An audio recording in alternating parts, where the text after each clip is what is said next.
Today's lecture will take a look at conquering the West, American territorial expansion in the 19th century. We want to identify major territorial land transfers, understand the conflicts that resulted in American territorial acquisition, and examine the historical events related to U.S. expansion. To begin, we need to understand the different phases and types of expansion that the United States of America experienced, especially in terms of expansion in the American West. When we look at the American West as a place situated west of the Mississippi River, if we just focus on what we call the continental contiguous territories, we're basically just looking at a territory that stretches from the Great Plains to the Pacific Ocean. And it's really just a period of land acquisition that sits between 1803 and 1854 in terms of getting the land from European powers. This is the period where the process is that the United States of America went in. They would either negotiate or purchase a land transfer. In the case of the southwest portion of the modern southwest portion of the country, it was acquired through conquest. But usually what would happen is afterwards, other European and American powers recognized our right to conquer the territory, our claim to the land, if you will. And that was followed up by the slow progression of territorial organization, the move from the territorial district phase into the territorial phase where we actually have residents voting for governors and for state legislatures, and then finally admittance into the Union once they hit that magic population number of 60,000. So that's like the traditional way that we studied it, and that's where we're going to be looking at here. Keep in mind, there is the other side of this coin. These processes that we're looking at today in the West are focused just on U.S., European, U.S. American relations. We're not looking at what's happening on the ground between the United States of America and the various Native American nations that are actually living in, that have original claim, original rights to the land. So here it's just really us, it's Europe, it's Mexico, it's Canada. These are the parties we're looking at. So if you want to take a look at actually getting control and possession of it, then you have to go into the various relations, whether it's diplomacy, trickery, deception, negotiation, deception, or conflict that was used to grasp it from Native Americans. So we're looking here so this phase, this continental contiguous expansionary phase, we're looking at Louisiana Purchase, Oregon Country, Utah Territory, aka Deseret, Texas, Mexican-American War, and the Gadsden Purchase. Keep in mind, though, that American territorial expansion includes non-contiguous territories, which traditionally were overlooked in the history of the American West. So today, when we look at these territories, we have to include in this equation Alaska, Hawaii, Guantanamo Bay, Puerto Rico, Virgin Islands, American Samoa, Guam, all the various Guano Islands. There's a lot of territory that the United States of America owns that a lot of Americans aren't even aware of. And in some of these areas, you're still going to see some of the same patterns as we looked at in a different lecture. So Alaska and Hawaii both directly governed by the same pattern and process included within the Northwest Ordinance. America and Samoa, Puerto Rico to a modified extent, are also going to have governments that are going to follow along these lines, although Puerto Rico's was somewhat modified in its form. And American Samoa and Guam today are still considered territories, so they never went beyond that second phase of the Northwest Ordinance. Whereas if you go into the Guano Islands, if you go into Guantanamo Bay, those are just outright territories, governed within completely different bounds. And then, of course, if you want to throw in the Micronesian Islands, then you have to go into the UN Trust Territory status and all the rules and regulations that applied with that Cold War relations. I mean, there's this whole other phase of American expansion that we can go into. And again, I started taking a look at that if you go into the video on Hawaiian history. So looking at this, we'll start off with exploration. Exploration played a major role in land acquisition, especially in the contiguous territories. The purposes of the various explorations were usually heralded as scientific, they trade-oriented, geographic knowledge-oriented. But there were also a number of explorations that had a very covert purpose behind them, military operations. Where we were going out and purportedly looking at, say, the Front Range of the Rocky Mountains, or exploring the northern boundaries of Mexico and the southern boundary of the United States, when in reality what we were doing is probing the defenses of these territories of the Republic of Mexico. And there were a lot of different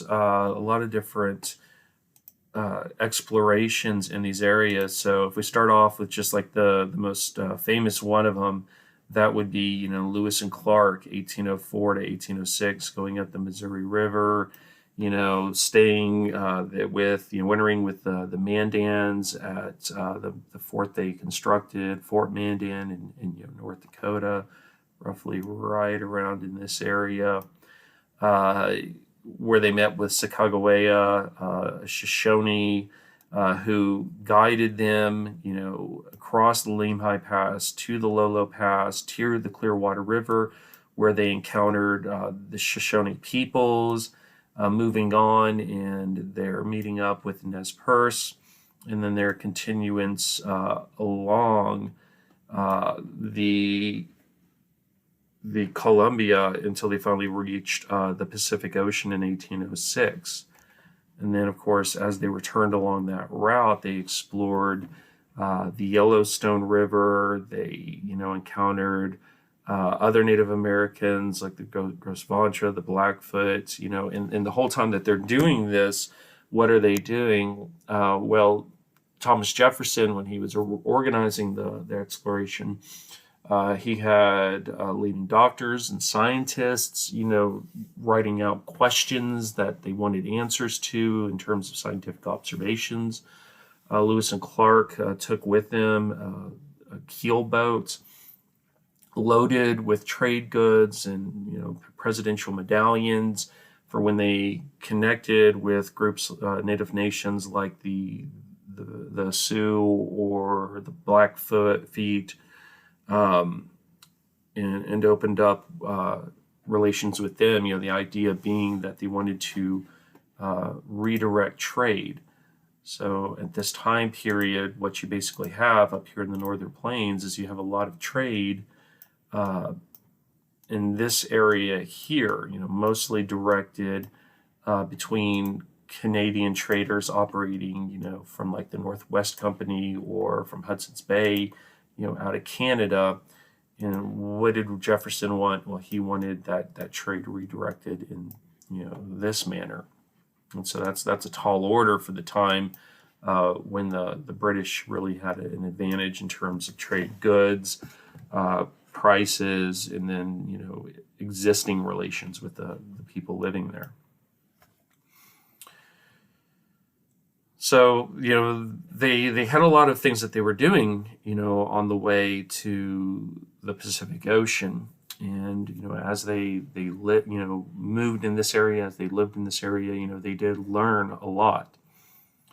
But they weren't the only explorations that were being sent to this part, into the West. So if we take a look at Zebulon Pike, Zebulon Pike was a lieutenant in the United States military, and he actually went on two explorations. The very first one, he was directed up here looking for the headwaters of the Mississippi River. And that was in 1805. And then in 1806, what happens is he comes back down, and his orders are to basically try to find the headwaters of the Red River. And so what does he do? Well, he goes up the Missouri River to the Osage, the Republican rivers. Oops, and actually have this incorrectly labeled here.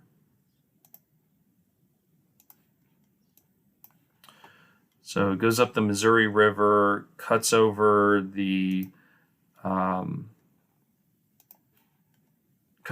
the Republican River, and then from the Republican River, he basically finds his way into the Rocky Mountains. And so when he's in the Rocky Mountains, what is he doing? Well, he's, kind of breaking away from just simple exploration of the United States, of the Red River. So here he is going up here, he's cutting over.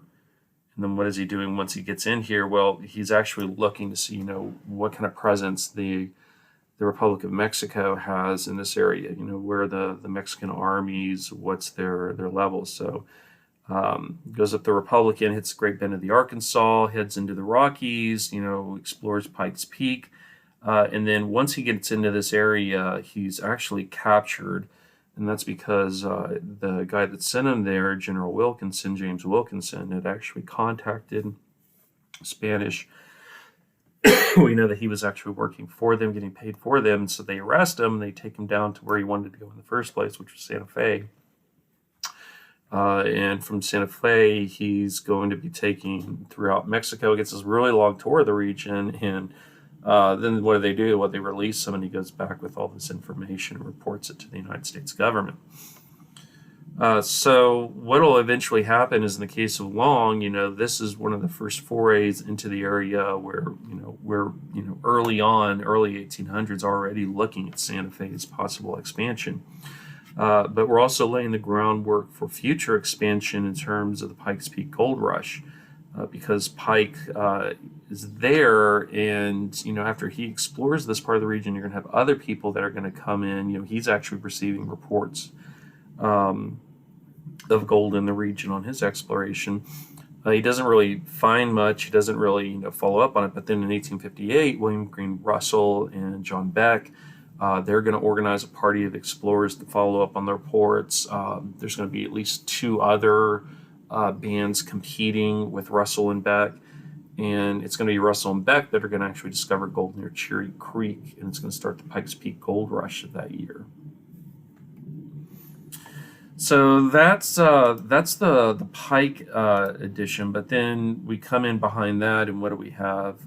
We have yet another one, and this one's going to be led by Major Stephen Long. And this one, what are we doing? Well, once again, we're going out to this area. We're looking for the origin of the Red River. We're not going to find it, and the end result is that when Long comes back, he's going to have looked at not only the Great Plains, but as a lot of the different rivers. His very first exploration was supposed to be up the Missouri to establish a presence along the Mandan villages, a greater presence. That didn't work in 19. So 20, he comes down here, he explores more of these rivers. Sends his men, breaks his team up, and they don't really discover what they're looking for. But when he comes back, he writes about the barrenness of the area, the aridity, and labels it this great American desert. And so this is going to really kind of slow conquest of the Great Plains, because for the longest time in your history books, this was basically labeled as a desert region. So these are just three of the official explorations, but keep in mind that they're not the only people out there in this part of the world exploring around. There were a number of fur traders. You had the Hudson's Bay Company. You had the Northwest Company. These are both companies that have been around a while. They're controlled by the British and the Canadians, but they've got a lot of French fur trappers that have been actively in this region for centuries. So this long history. And then you have these upstart companies like the American Fur Company, established by John Jacob Astor in 1808. So they're sending people out there to trade with Native Americans, work with Native Americans, live among Native Americans. And so these fur traders, they are doing a lot of exploration. So a good example of this would be Jedediah Strong Smith. Jedediah Strong Smith was a young man when he went out to the West and got involved in fur trade operations. He stays there for his adult life, and he did a lot of traveling. And so he's among the very first people they're Americans, to locate the South Pass. You'll have behind him William Henry Ashley with the Missouri Fur Company. He's going to establish the rendezvous system, where you'll have merchants transport goods out here into this part of the American West. And then what happens, a bunch of fur traders will come into a rendezvous, and they'll trade. They'll discuss what they've been doing, where they've been, what they've seen. And what happens, these merchants, when they come back, they're going to bring all this news with them, and this knowledge is going to spread throughout the country. So exploration was instrumental. Now, when we go through and we take a look at the different phases of conquest, we could start in a number of different areas, but where we're going to start is going to be here in Oregon country. So Oregon country was an area that actually extended all the way from modern day Oregon, really kind of here into Idaho, and then up into the Northwest Territories. And it stopped at 54 degrees 40 minutes, because that's when you got into Russian Alaska. So you had the British that had that claim up here. You have the Russians in this part. And then, of course, down here, you had the Spanish. So there were a number of people that actually laid claim to Oregon. Spain and Russia, due to land, actual territorial claims that were actively recognized by other countries. You had Great Britain with their presence, their physical presence in the area, with the Northwest Company and the Hudson Bay Company. And then you had the Americans, whose main claim was through merchants that had been traveling around the Americans, coming up here in hunting for whales, hunting for pelts, trading with Native Americans.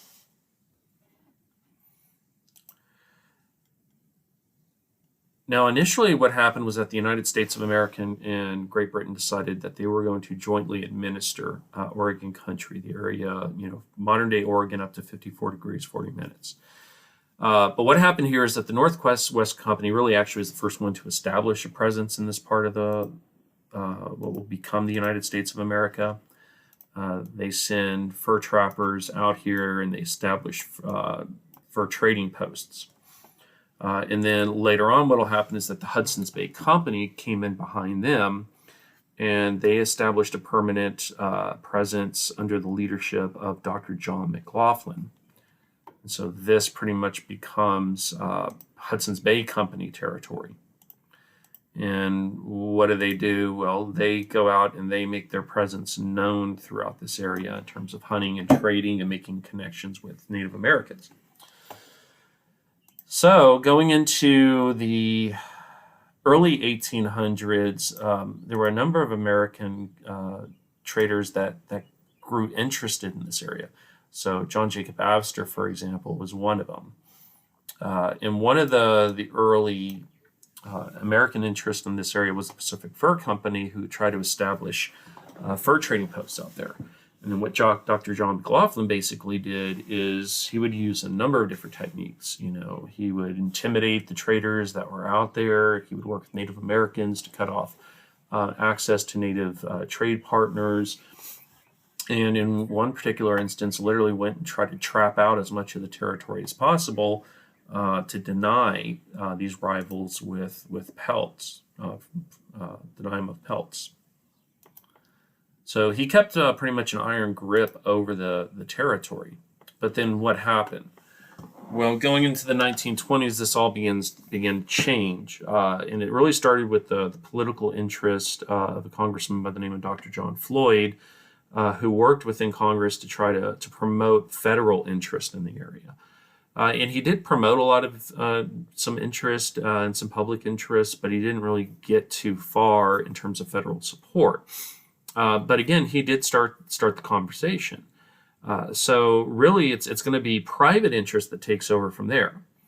And here you had figures like Hall Jackson Kelly, the New England school teacher that began writing about Oregon territory, Oregon country, trying to promote this idea of going out there, settling it, claiming it for the United States of America, converting Native Americans there. And the first person to really kind of take up that call was Nathaniel Wyeth, who traveled, on paths that were already pretty well beaten by merchants servicing the rendezvous system. So his famous trek to the west was led by William Sublette, who was connected in with the fur trading industry.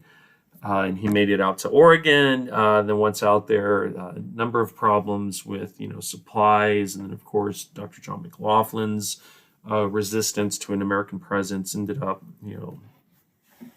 defeating his efforts. But again, he comes back, he publicizes his experiences, and promotes Oregon country. So what will eventually happen, though, is that it won't really be the private necessarily, but the religious that's going to crack open that door, create that foothold situation. And just as we saw with the Hawaiian Islands, it's the American Board of Commissioners for Foreign Missions that really kind of pop up here. So roughly around the same time that the ABCFM is sending missionaries to the Hawaiian Islands, they were also sending missionaries, or starting the process of recruiting missionaries to send into Oregon territory. And here, Dr. John McLaughlin really couldn't resist this American presence. Here are missionaries that are going to go out and do activities that are very much in line with the civilizing mission of the British Empire and other parts of the world, like South Asia of the time. And so he's like, okay, fine, you can come in, you can start to proselytize. He wanted them to kind of stay away as much as possible from Native American groups that were instrumental to his fur operations. So what will happen is you'll have guys like Marcus Whitman and his wife Narcissa Whitman that begin to trek out there to Oregon country, and they start working among the Native Americans. And their experiences are, again, opening up the public dialogue in the United States of America over Oregon country and all that it has to offer, especially in the Willamette Valley. And so what will happen is 1843, this is going to be the big year. In 1843, close to 1,000 people gather in Missouri, and initially, a lot of people are skeptical of such a massive wagon train marching west across the Great Plains and the Rocky Mountains to Oregon country.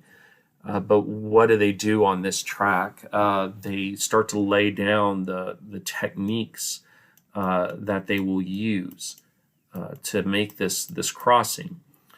So what you'll have is the wagon train will have a leadership group that will provide the orders, the marching direction, if you will, kind of give it that kind of military aspect.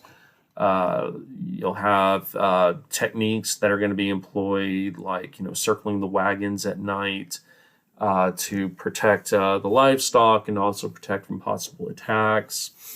They'll start to realize, okay, how do you load a wagon? How do you float it across the rivers? How do you ford rivers with them? What's the best pass to take through the Rocky Mountains? When should you start? All of this knowledge is going to be obtained in this first trek. And so 1843, this is the starting point. It's off to the races to Oregon country from there.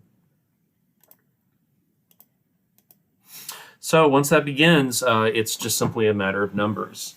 And shortly after the Great Migration, what will happen is, within 2 years, actually, the United States of America will get Great Britain to recognize its claim to the territory south of the 49th parallel. And the Americans pretty much make it a moot point at that point, because they have so many people living there now, so many settlers there, and so many settlers moving there, that Great Britain's more than willing to compromise. Now, the other major group that was operating in this area were the Mormons. So when we take a look at the Mormons, what we have to do is go back to the founding of the Church of Latter-day Saints. So the Church of Jesus Christ of Latter-day Saints. And the Church of Jesus Christ of Latter-day Saints was a product of the Second Great Awakening. So this was a time of great religious fervor within the United States, very similar along the lines of the First Great Awakening.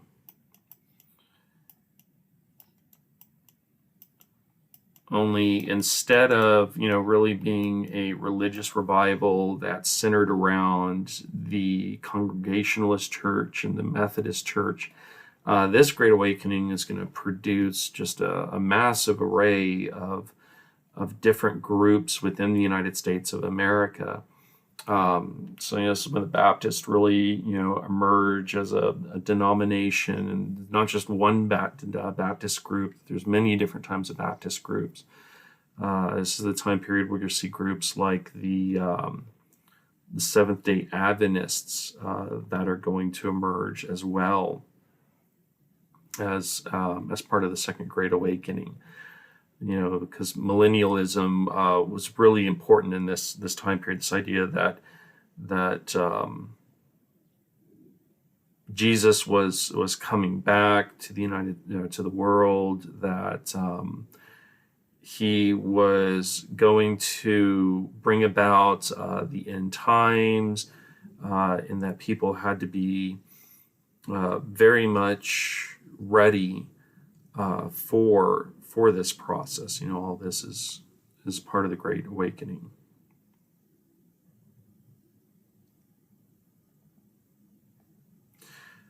Now, what basically happened with the Second Great Awakening is, in upstate New York, you had a region that was known as the Burned Over District. And there was a young man in that part of the country who was very much a part of the religious fervor there, and this was young Joseph Smith. And young Joseph Smith had a vision, if you will.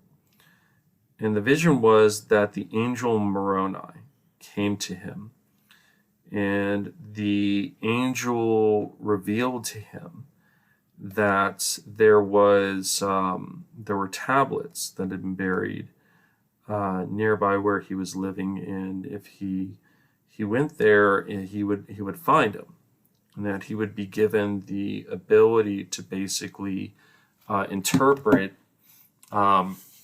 these tablets, and these tablets would tell him the story of the lost tribe of Israel that had settled in the Americas, and this major battle between the sons of light and the sons of darkness, those chosen by God and those not. And so these are the Nephites and the Lamanites, and according to the Book of Mormon, which is what he was translating, you have these two sides. One side, favored by God; the other one not. That fought this long war that culminated at the Battle of Cumorah, in which the sons of darkness actually were the ones that prevailed. And during the course of all this fighting, Jesus Christ appears and to the favored side, and reveals a revelation to them. At any rate, when you look at the Book of Mormon, it gave to them this narrative that connected Native Americans into this larger religious world picture, and America becomes, if you will, the kind of the promised land for a society that's become lost from the true way. So within the Mormon community, what did you have? Well, they were very much part of the Protestant Christian ethos. Much of their beliefs in personal salvation and justification by faith, all that stuff is very much there. And they were a people that were very communal. So the idea was, they had the true revelation in the Book of Mormon. It was shared among them. And so they, like, the early Christian church, should come together, believe that they should come together and help one another. So they form these tight-knit communities.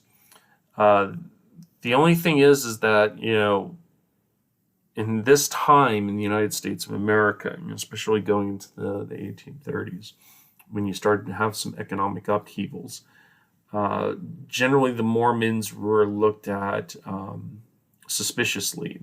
They were very successful. They were a little closed off to the rest of the community.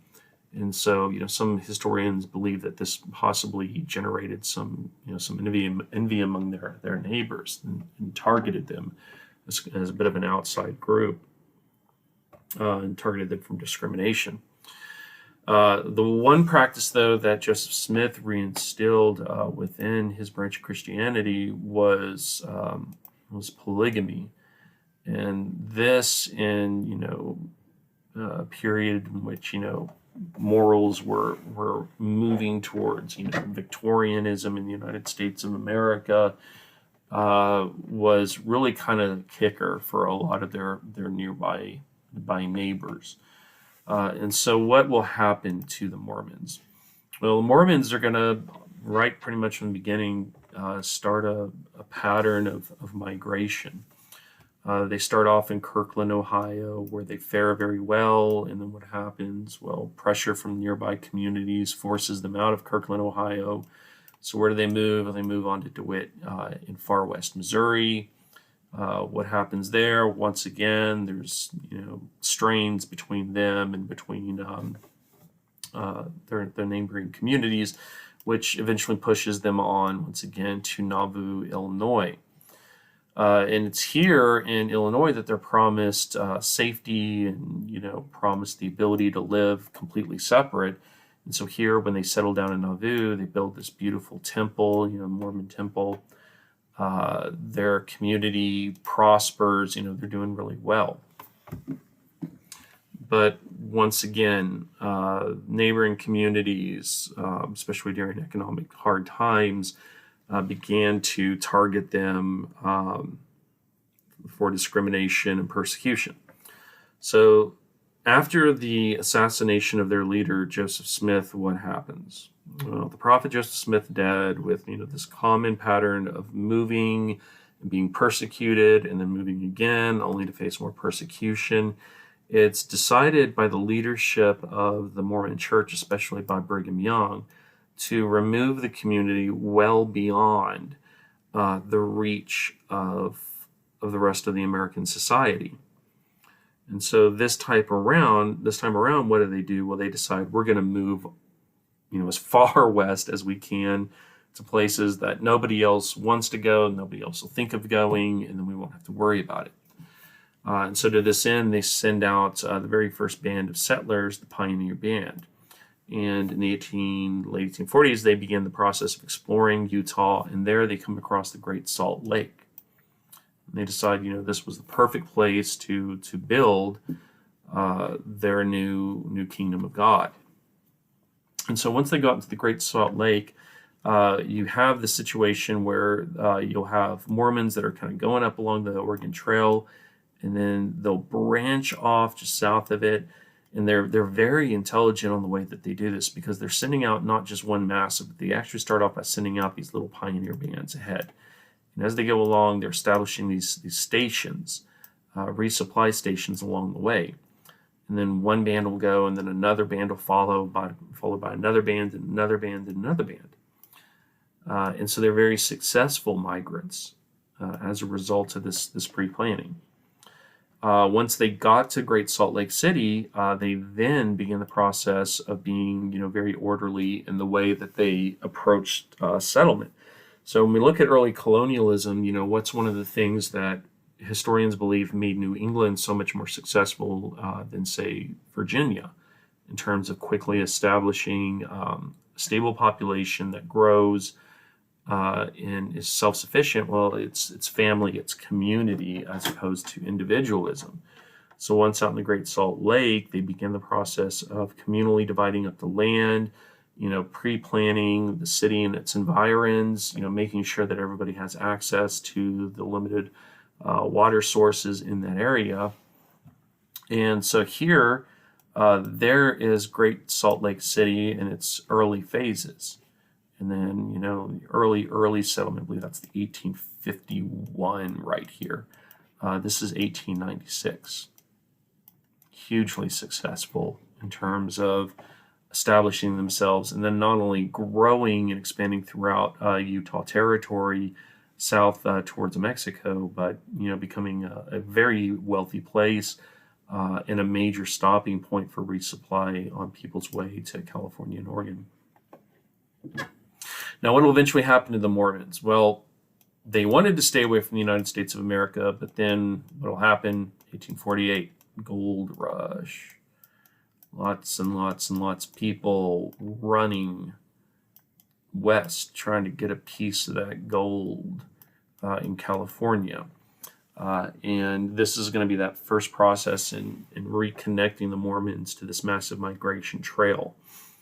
Later on, as American presence in California continues to grow, as well as in New Mexico, and in the 1850s in Colorado, what's going to happen is the United States of America will develop a growing interest in Oregon. So when they organized Utah Territory, what happened is that the United States tried to follow along with the Northwest Ordinance, sending out, presidentially nominated governors and, federal judges to the area. And the Mormon community decided, well, we don't want anything to do with that. We're going to continue to try our own cases in our own courts, settle our own affairs, and basically just give the cold shoulder to federal agents and any non-Mormon settlers out there. And this eventually is going to lead to the Mormon War, a brief armed encounter between the Mormons, who are trying to maintain their autonomy, their self-government, and a federal government that's trying to impose American law and American rule, secular government on them, which the Mormons eventually will lose. And then in the 1890s, they'll gain statehood, but only after the Mormon Church officially bans polygamy as a practice. So very interesting history with the Mormons. A small group starts out persecuted, they move out to Utah, they become a thriving community and one that resists American expansion. Now, the next major area that we can look at is what will become known as the state of Texas. So this starts off with actually two provinces in far northern Mexico, Teos and Coahuila.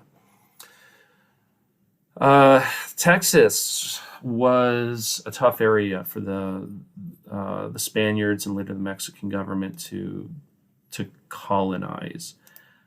Keep in mind that this was an area that by the 1700s, by the late 1700s, was completely under the control of the Comanche and the Kiowa, whose territory ranged throughout Texas all the way up into the north.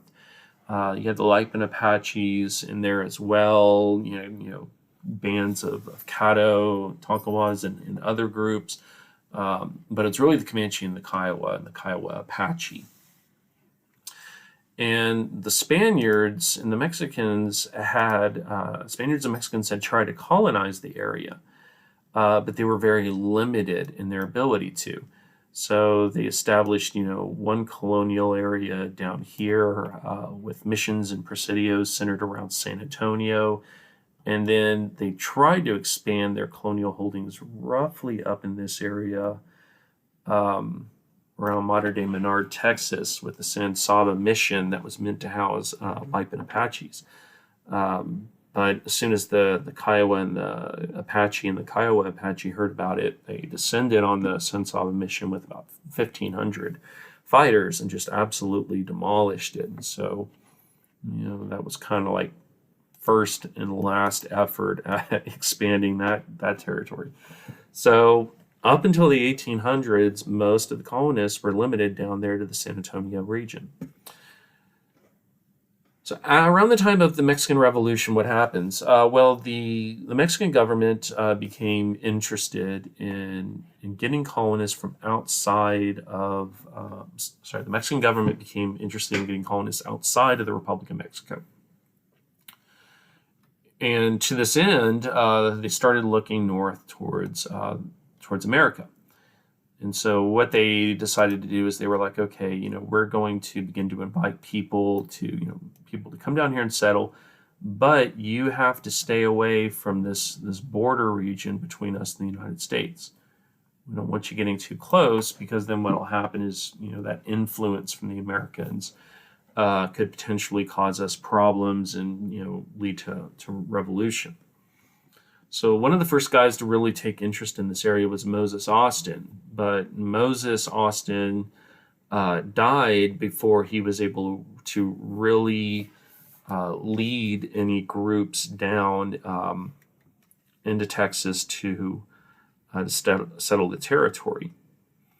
So instead of Moses Austin, what happened was that the first impresario, as it becomes known, first impresario, is going to be his son, Stephen F. Austin.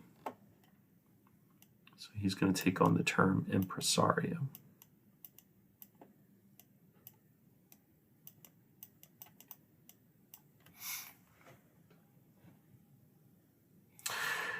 So what happens? Well, Stephen Austin, when he first gets control, or when he first decides to carry on his father's dream, he had to go down to Mexico to get permission, to get recognition of his father's claims to settle people in this part of the country, or part of the Republic of Mexico. And this took him about a year or two for it to happen. But eventually he does get their permission, and he settles his very first 300 families in this part of the country, or in the area around San Antonio,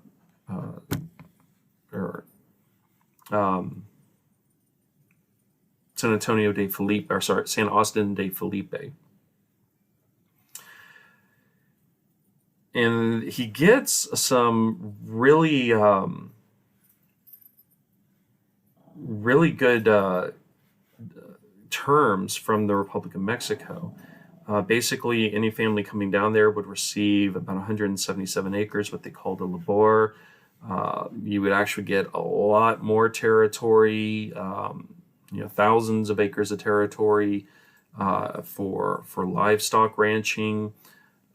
Stephen F. Austin himself got about 12.5 cents per acre in fees for settling people in the area. And so, it's a really good deal. And the only thing that the Texans had to do was just simply agree to, first of all, learn how to speak Spanish, convert to Catholicism, and then to recognize or to naturalize as Mexican citizens. And so this old 300, they go down there, they settle, and then what happens? Well, they are followed by wave after wave after wave, and impresario after impresario starts to go down there and open up their own territories. Now, to make this to make their conditions of settlement a little bit more palatable to the settlers, the Mexican government basically compromised in terms of slavery. Keep in mind that they had actually abolished slavery some years before. So what they did in the 1824 colonization laws, they said, okay, you can bring slaves with you, but you're going to basically free them, and then we're going to turn around and recognize them as indentured servants for life. And this would actually be a policy that Mexico followed when it came to, say, Comanche and Kiowa and Apache and Navajo captives in New Mexico. It's a pattern that they even followed going into the late 1800s, early 1900s with the Yaqui of Sonora. Now, they also outlaid the terms by which Texas could eventually become its own state within the Mexican government. And after 1824, with settlement, progressing at such a rapid pace, they met this, and the province of Texas and Coahuila was created officially. Now, what happened in the 10 years or 11 years between the old 300 and the Texas Revolution? Well, there were a number of developments that broke the union between the Texans, or the Texians as they were called, and Tejanos on one side,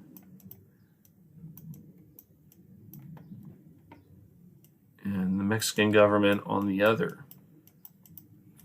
First of all, there was a big debate within Mexico about how the country should be run. You had groups known as the Centralists. They wanted a government that was tightly controlled by Mexico City. They believed that, giving the church, the Catholic Church, a large degree of control of their lands and within society would be a way to boost the centralized government. But most importantly, these were really part of this older division between the Peninsulares and the Criollos, two ethnic groups within the Mexican casta system that they had inherited from Spain. And on the other side, who did you have? Well, you had the Federalists. And what did they want? Well, they wanted a government that was a little bit more similar to what the United States of America had, with a decentralized government, a federalist system, one in which states had larger degrees of control than what they had under the old system. And they wanted to limit the power of the church within the country. And so what happens is, well, these guys right here are going to really kind of back this cause, and this cause is going to be backed by these folks, down here in Mexico City. Followed behind that, you had some growing suspicion of the Texian population in the region.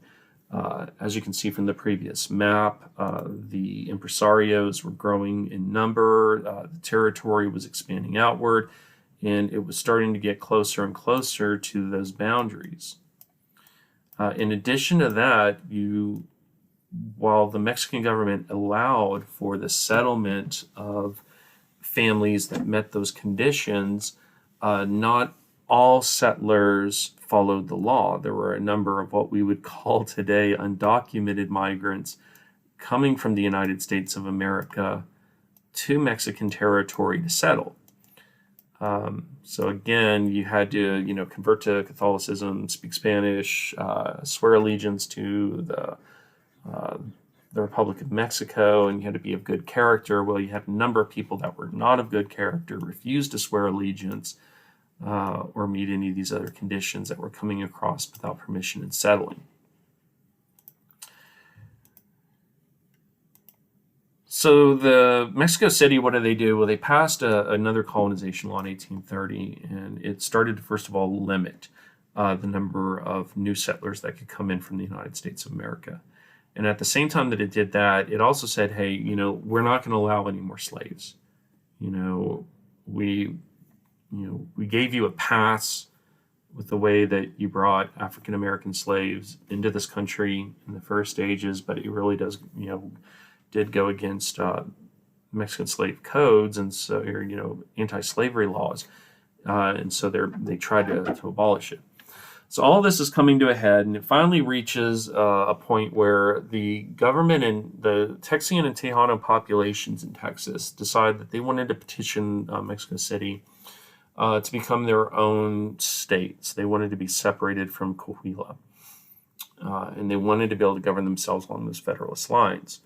And they turned to Stephen F. Austin to take this petition to Mexico City, and Stephen F. Austin was trying at this time to head off, any conflict with Mexico, because there had already been this, failed attempt to create an independent country known as Fredonia, in the early 1830s. So what happened to Austin? He went to Mexico City, presents a petition, and on his way back, he was arrested. And by the time he got back to Texas, he was, really weak. And so this is kind of the breaking point for the one guy that they believe could actually hold the province to Mexico. And so shortly after this, you started to have Texians and Tejanos started organizing armed resistance. And the first shots were fired at a small town known as Gonzales, where the Mexican army showed up and basically demanded that the revolutionaries disband and disarm. And the revolutionaries had this little cannon, and they hoisted up a flag that said "Come and take it," and then battle ensued, which would mark the first shots fired at the Texas Revolution. Shortly after that, you had two battles, one at Goliad, one at Alamo, in which Texian and Tejano defenders were overwhelmed by larger forces. In the case of the Alamo, it was 187 men standing off against at least 1,500 Mexican troops. Put Texians here.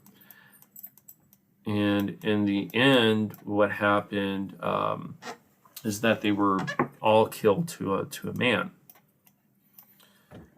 And this was done by the president, Antonio Lopez de Santa Anna. And so Santa Anna has always been kind of branded as like this massive villain as a result of that. But was he really a villain? Well, not really. In Mexico, they loved him. Had a lot of popularity in Mexico. It was very much one of the, a populist caudillo. So why did he treat the Alamo prisoners with such a heavy hand? Well, it was real simple. This wasn't the only revolution he was facing. He was facing another one in the southern provinces. So the idea was go into these regions, crush the revolutions, crush them quickly and with a heavy hand, and then end any possible thoughts of further revolutions. Because, keep in mind, if you went up to California, here was another province that was far away from Mexico City and playing with ideas of independence. So he wanted to end this once for all. Now, another thing to remember about the Alamo is that these 187 Texians did not have to stay there. So the 187 Texians, Tejanos that died at the Alamo, they were actually ordered to leave by Sam Houston, but they decided to stay and fight. So, on the one hand, it was a defeat. They didn't lose a ton of men there, but it gave the Texas Army a rallying cry. Remember the Alamo. Remember Goliad. And so after this, the Texas government, revolutionary government, realizes that it couldn't fight this war with piecemeal units, each loyal to their own commander anymore, that they had to have a degree of centralization and leadership. And so they turned control of the army completely over to Sam Houston. And what did Sam Houston do? Well, he immediately began the process of what becomes known as the Runaway Scrape. And this was this strategic withdrawal of Texas troops deeper and deeper into their territory. And the idea was that they wanted to lure Santa Anna deeper into the countryside and then hopefully divide up his forces. And what did Santa Anna do? Well, Santa Anna, obliged him. So as you can see right here, here's Santa Anna. He's got one force here that's moving on him, but then he's got his other forces that he splits. And at the San Jacinto River, that's where Sam Houston realizes, terrain's perfect, situation's perfect. Santa Anna's there, he's got a smaller force, and he attacked. And the result was a victory for the Texian Tejano army. Now, what will happen from after this is from 1836 up to 1845, the Texas government was actually begging almost the United States government to annex them, but the United States government decides not to. There were a couple reasons for this. First off, when Santa Anna was defeated at San Jacinto, Sam Houston, the military, forced Santa Anna to sign a treaty recognizing Texas independence. So really, this independence was granted under coercion, which is not usually considered internationally a legitimate, treaty. So there's, the legality of the revolution. The second problem was that, the United States of America wasn't certain if it wanted to start any trouble with the Republic of Mexico, which at this time was still considered to be, larger and have a larger military and a more professional military, especially in the light of, larger geopolitical American interests. But most of all, the big issue here was slavery. The United States of America had this long process going back to the Compromise of 1820, Missouri Compromise, that said, okay, for every free state, we're going to introduce a slave state. So if Texas had been introduced as a slave state, then it would have knocked that balance off. And that was important because a lot of Americans were afraid during the big debate over the Missouri Compromise that they were going to literally end up in a civil war over the issue of slavery. So president after president basically says, okay, I'm going to pass on Texas. And that's up until the John Tyler administration finally decides at the last minute to go on ahead and annex the country, annex the Texas Republic. But up until then, Texas was in a very precarious spot. Mexico still did not truly recognize Texas independence. And then, of course, there was the big issue of territory. Texas claimed all this territory, and Mexico didn't even recognize Texas. So there was that big issue. And then, of course, up here You still have the Comanche and the Kiowa and various other Native American groups that were very much hostile to the Texas presence. Keep in mind, Texans hadn't been very friendly towards them. One of the first things that they did under Stephen F. Austin was to create the Texas Rangers for the sole purpose of fighting Native Americans. And it didn't stop there. After Texas independence, it was believed by the Tejano population that they would live and govern the state on an equal basis with the Texian population. But what happened afterwards? Well, the Texians started to target the Tejanos and, say, okay, well, we're the dominant race. Racism came back into play in it. And so they started forcing Tejanos out. So, it's really this precarious situation for this young republic that's, really small. But in the end, they were annexed by the United States. Now, the final piece of continental territory was, pretty much the big chunk.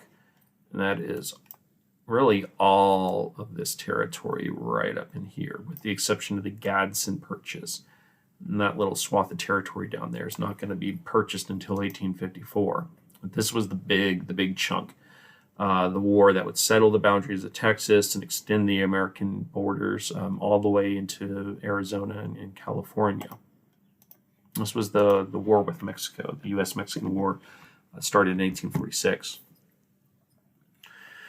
Going into the election of 1844, there were a lot of pushes in the country for expansion. There were a lot of war hawks out there crying for, if Mexico wasn't going to sell territory to us, we should take it.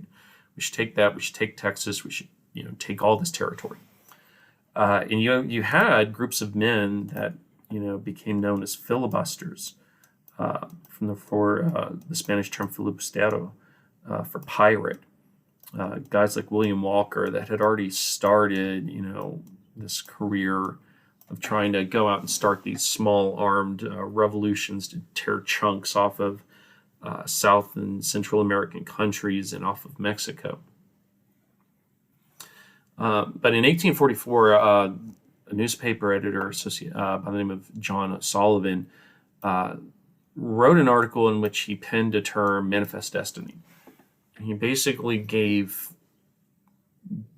to words what many Americans felt, and that was that it didn't matter if Mexico owned this territory. It didn't matter if Native Americans had a sovereign right of discovery and original occupancy to this territory. The United States of America was given by God, by providence, this destiny that was clear to them and clear to the world, that they were going to expand to the western coast. And they were going to expand this empire of liberty, as guys like Thomas Jefferson described it, to the coast. And that was their natural right. And one politician that really tapped into this sentiment was James K. Polk, who in the 1844 election ran on the slogan 54-40 or fight. And this was basically referring to Oregon. Either Great Britain was going to recognize American claims to all of Oregon country, there was going to be a war. Of course, Polk really had no serious interest in going to war with Great Britain over this. It was really more bluster. What Polk was interested in was northern Mexico. That was the big jewel for him. And this is what he would end up going to war for. So this right here, Oregon country, that was a negotiated settlement. Polk was more than happy to compromise on that. The big prize was Southwest.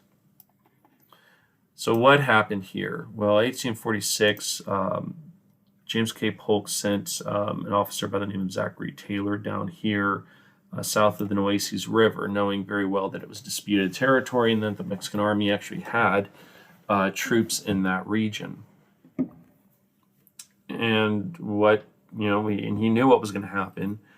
There was going to be conflict. There was going to be some firing, some shooting between the two sides, and that's what he was anticipating. So the moment that there was a armed standoff between the United States and between Mexico, the Polk administration used it as justification for invasion, justification for war.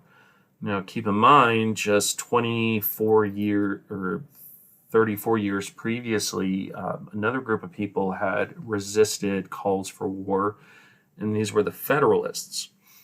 And the result was that the Americans saved some face during the course of the War of 1812, and they ceased to exist as a result of that conflict. So this time around, the Doves in Congress weren't gonna stick their necks too far out to stop this war. One young Illinois representative by the name of Abraham Lincoln gave up and gave his famous spot speech in which he he demanded to know, for the administration to point out the spot at which American blood had been spilt on American soil. But really, it was really limited in terms of pushback. So what basically happened? Well, there was a three-pronged war that would be fought here. There's the peripheral conflict. Out here on the periphery, you had one group that was sent, one army that was sent to New Mexico under the leadership of Stephen Watts Kearny. And their goal was to take New Mexico territory, which they did really without firing a shot until after they seized, or after the governor surrendered Santa Fe, and this was the Taos Revolt. And then from there, they were ordered to continue to proceed even further west and to link up with the other group, which was operating, which had actually been sent there before war broke out under John C. Fremont. And Fremont was ordered to basically capture California. Now, when war broke out between the United States of America and Mexico, there was actually a revolt, the Bear Flag Revolt, that had broken out in the region. So when Kearny shows up, what did he do? Well, he basically linked up with rebels and, very easily helped them take control over northern California, Alta California. Meanwhile, battle groups of the United States Navy came up from the south, and they descended here and seized Southern California. So by the time Kearny even shows up, everything's pretty much settled, except for, once again, the after effect in which the American forces faced a revolution by the local population because the American forces were being really heavy-handed. Now, the main thrust of the American effort was down here in Mexico. So from Texas, the main army under Zachary Taylor invaded, and they attacked first Monterrey, after that Buena Vista. And from here, they really did have an easy overland, route to Mexico City because they had defeated most of the forces standing between them and Mexico City. But what happened? Well, the Polk administration decided that they wanted to hold Taylor where he was because Taylor was affiliated with the Whigs, and the Whigs were the opposition to the Democrats, Polk's party in Congress, in the federal government. And so what did Polk do? Well, he turned control over this sector of the fighting to Winfield Scott, a guy that was pretty well neutral and not a threat. And Scott comes up with an alternate route. He says, okay, what we're going to do is we're going to do an amphibious attack, which is pretty gutsy. They seized, first of all, Tampico, but the main goal was down here in Veracruz.